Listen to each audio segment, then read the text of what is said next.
All right, so you know, we're doing some arts and crafting, if you will, when I go out camping, and more or less, this is, I guess I'm making a crossbow, as always, right? And ironically, these are two different pieces of beech wood that I got from here at Fort Casey back in January, and you know, went through the process of like carving them out and marrying them together. But as you can see, it's got a nice high firm pistol grip in a sense, and I've carved out like this nice, like, you know,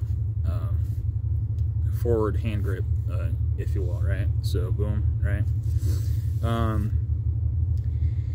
You know, kind of smoothed out the top here, and all that jazz.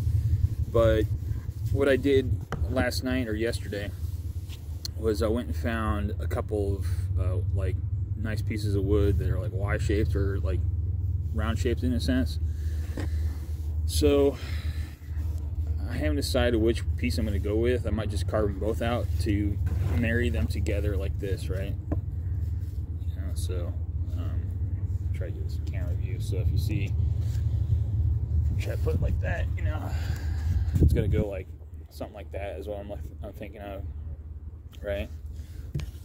And then I have my smaller piece, which I think I'm probably going to start working on this one first. You see that? Because essentially, you know, it's a crossbow, right? So, you know, this more or less the bow itself would go across here, and then I have a smooth surface here to pull it back.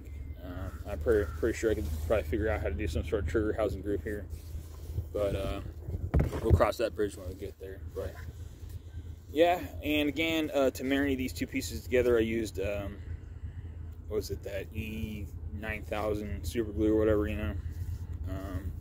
And the only problem I see is when I start sanding down a little bit, I notice it starts to peel up in certain places. So I might have to address that situation with maybe something else, some other kind of glue or something like that, or whatever. I'll cross that bridge when I get there. But either way, if you kind of get an idea of what it's going to look like, maybe something like that, you know what I mean? And also I've decided, I don't know if I want to keep this or cut it down, but I like the fact that it presses up against my chest, and you know, it gives me, you know, some good support, right? So, and of course, the back stock or butt stock portion right here is nice because it marries up real well with my cheek, you know what I mean? So, but yeah, to be continued. Stand by.